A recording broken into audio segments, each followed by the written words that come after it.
Okay, I finally got the rest of it wired in and it works, so I'll share how I did it. Now to wire in for the signal, you'll have this connector right here be on the side of the amp rack. You'll cut the wires on it. You'll notice you'll have 4 wires.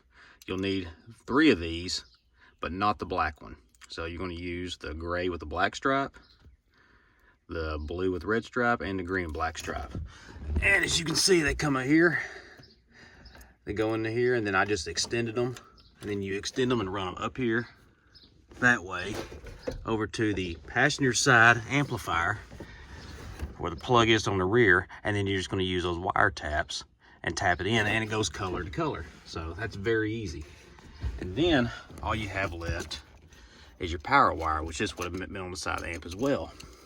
And it's very simple to see. Well, so what you have is, try to separate this real quick. You have 4 wires right here. You have the purple with the black stripe on it, or blue stripe, and then the white wires. Those 4 are your power wires, 1 for each amp. These other 2, the green with the black stripe, are your grounds.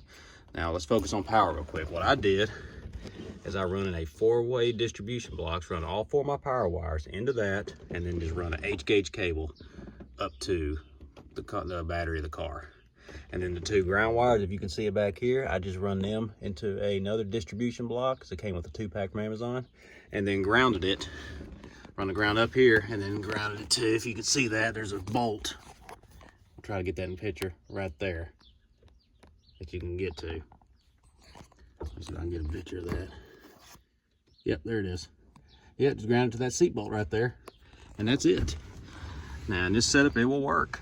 But now mine is with the Mach 1000 head unit, so I cannot say for sure if this will work with the stock 460. But I will say behind it, the hookups are exactly the same. There's no extra wires, no connections. So I'm assuming it will.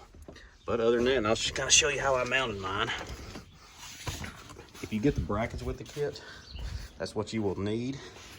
I did not have the brackets.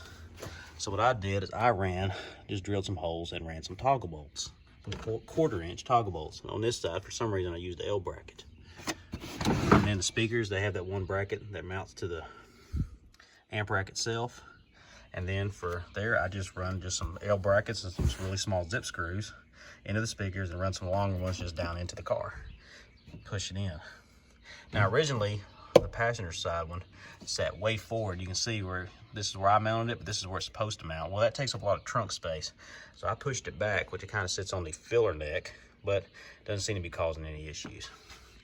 But as you see, I got mine all painted up, and I went to just a graphic design place and had them print me out a sticker, which I put on there.